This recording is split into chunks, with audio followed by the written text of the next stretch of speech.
The biggest event this week is going to be the last quarter moon, which is usually a crisis point, a call for a pivot, a turning point, and it's going to come in the sign of Gemini on Saturday, September 21st, which is also the International Day of Peace. That's a gift from our United Nations, but Peace Day this year is going to have a think tank resonance from Gemini, and I'll tell you about that more in a minute. Also this week, our Get Up and Go is going to have a lot of fuel because that infamous Sheriff Saturn, you know, the guy who's been insisting on fairness and integrity, well, he's been in retrograde motion since April. And this Wednesday, September the 18th, he's turning direct, heading straight for the big meetup with Pluto in January 2020. So many things that we have all been planning, or in my case, often just ruminating about since April, are now ready to go into forward gear. So that is really good news. And we're going to get a kicker on Thursday, the 19th, to really help us get going. So hi, I'm Judith Royal. I'm an archetypal astrologer, and this is your astrology weather forecast for September 16th through the 22nd. And my theme for this week, and I hope it will be yours also, is pause in peace, act in awareness. And we're getting energy resonance from the stars for both of those things. Ironically, Peace Day has an inner conflict sort of built into it. You know, the quarter moon, the third quarter moon, is always a crisis turning point, and it's meant to call us to check that our goals are still in line with what we started out or intended to do in the first place. And that goal that we originally picked, let's say last April, is still authentically true for who we are. In other words, that we didn't sell out based on feedback or criticism that really didn't belong to us. But there's another thing with this last quarter moon on Saturday, and that is that the Gemini moon is going to be at odds, going to be an internal stress with Mars, the warrior, in the sign of Virgo. So now Gemini is already not big on details, right?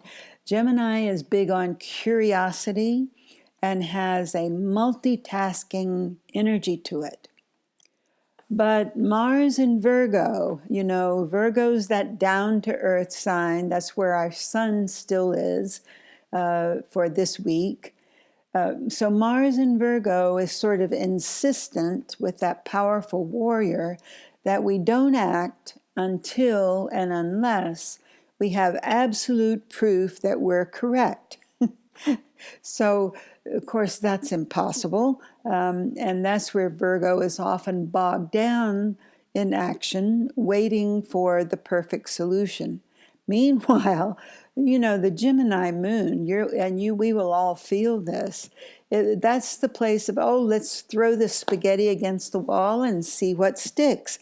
And, you know, kind of have fun while we're doing it. And as if that's not enough, along with that, and all of this culminating on Saturday the 21st, is the last of 3 squares that we've had between visionary Neptune and Jupiter in Sagittarius. So basically that is Jupiter's zealous over-evangelizing, you know, has been and will be this Saturday especially, meeting with our more foggy and uncertain illusions.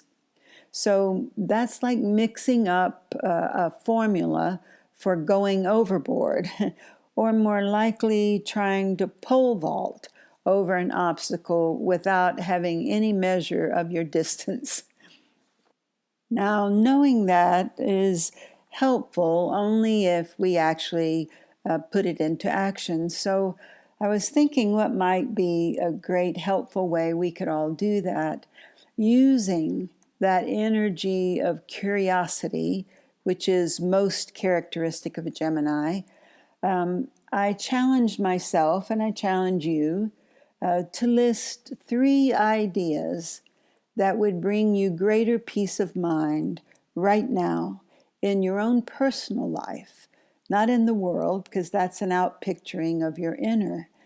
So, for example, one of mine I thought of is that I could use my technology wonders that I have around the house, like Alexa, to remind me to take a time out for prayer during my workday when I'm usually tempted to think that I'm too busy to stop.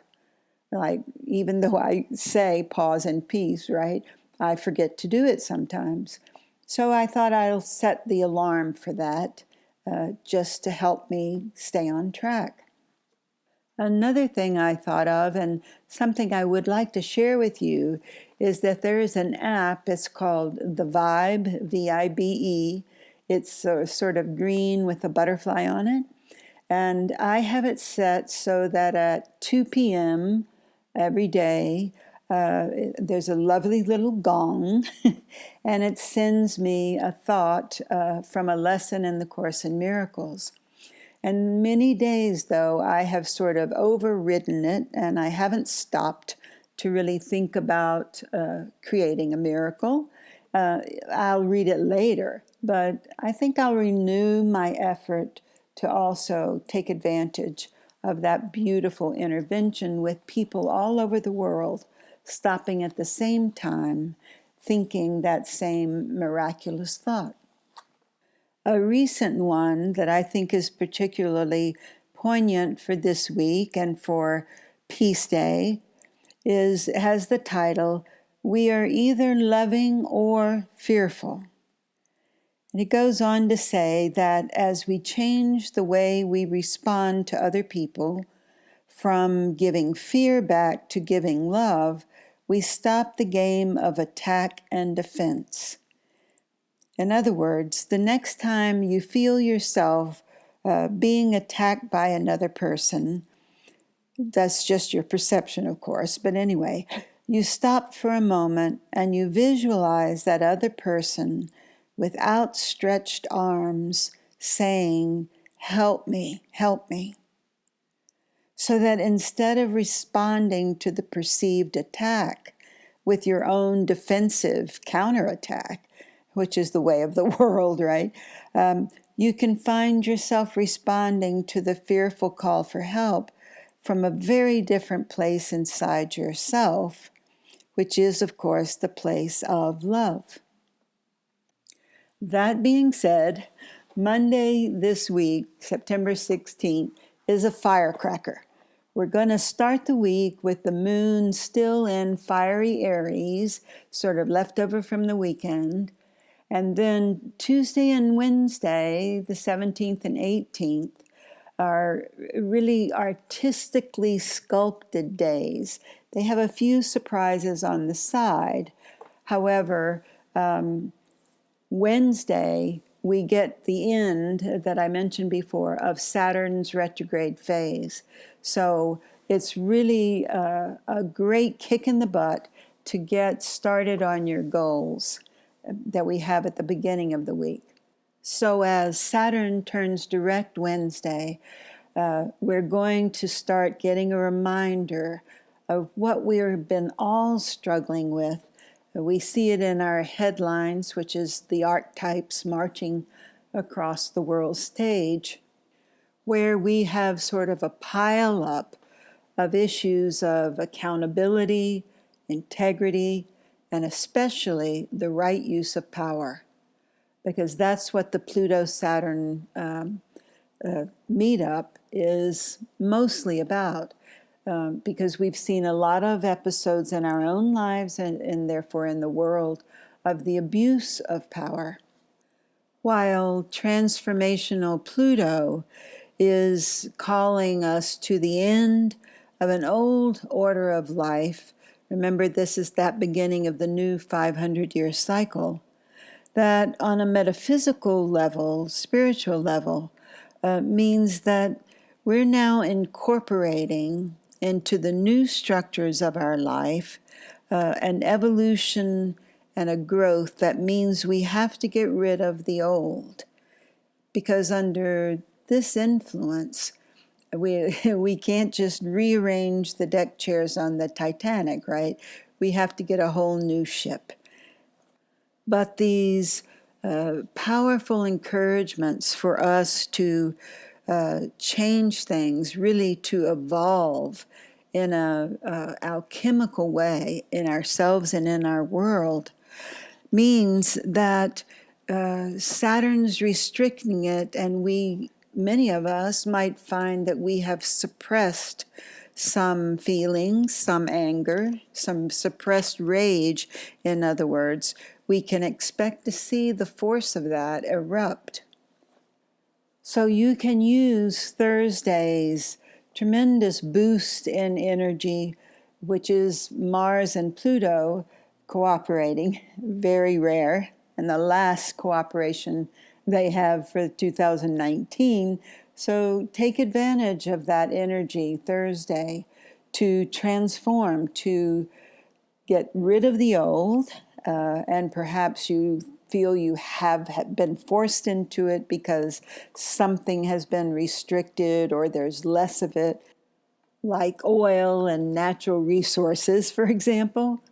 And we'll have plenty of air sign intellect, that is, especially in Libra, where Venus and Mercury are now. And that is the energy of using reason and the desire for peace to motivate us to cooperate, but not to bend over backwards and sacrifice ourselves in any way. Friday is a great day for that. And then Sunday, you might put your feet up and take that rest, of course, but just don't be tempted to be discouraged or to start thinking negatively about your own self or your actions. Now, next week, on September 23rd, we'll say goodbye to the summer of 2019 as the sun moves into Libra for the fall equinox, that perfect balance of day and night, of yin and yang, that is in the air sign of Libra, so that we get a big focus on relationships. Libra's ruled by Venus, and so it's always about how to participate in a relationship in which neither party is sacrificing their beliefs and needs for the sake of keeping conflict to a minimum. It is not Libra's favorite thing to have conflict of any kind. So resist the temptation for people pleasing. This energy is building and building towards September 28th, when we have the new moon in Libra. And that is, of course, the beginning of a new lunar cycle, obviously focused on your relationships. But there, all those Libra planets are activated when the moon moves into Libra for that occasion. And Venus's move into Libra has also marked the separation of those cosmic lovers, Venus and Mars. And remember, they've been traveling in the same sign since July 28th. But because Venus is a little faster than Mars, she outpaces him. And so other than 4 brief days, October 4th to the 8th, those lovers are going their separate ways for the rest of 2019. So probably because I should confess my sun sign is in Libra, but I want to share with you those lighted synchronicities that can fall on our paths when we just follow our hunches, when we follow especially this week, the curiosity of Gemini.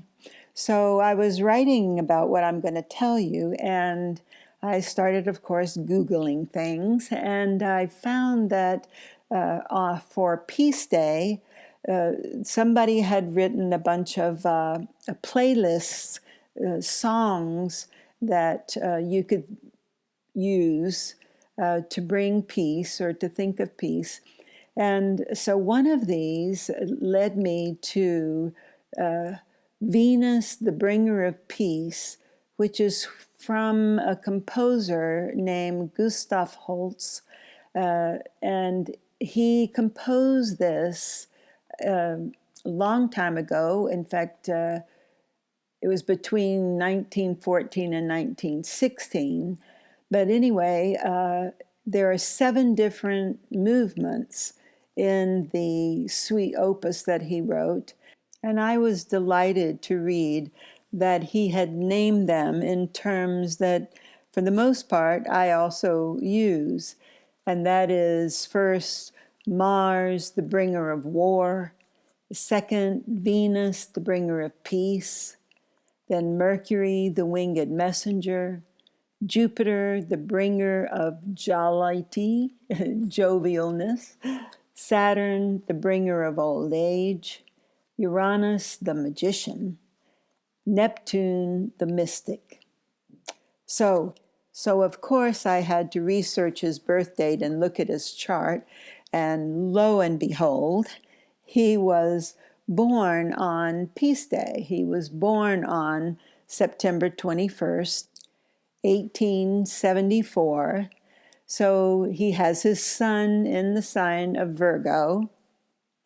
And very interesting coincidence that he also has Mercury in the sign of Libra, exactly where Mercury is for us this week, this Peace Day, as well as he had Mars in the sign of Virgo, the same that we're having right now.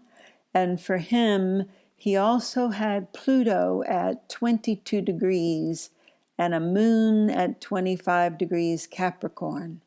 So it is as if this Saturn-Pluto conjunction we're going to have in Earth signs at 22 degrees has this lovely resonance from his music. And the name of his work, those 7 movements, is The Planets.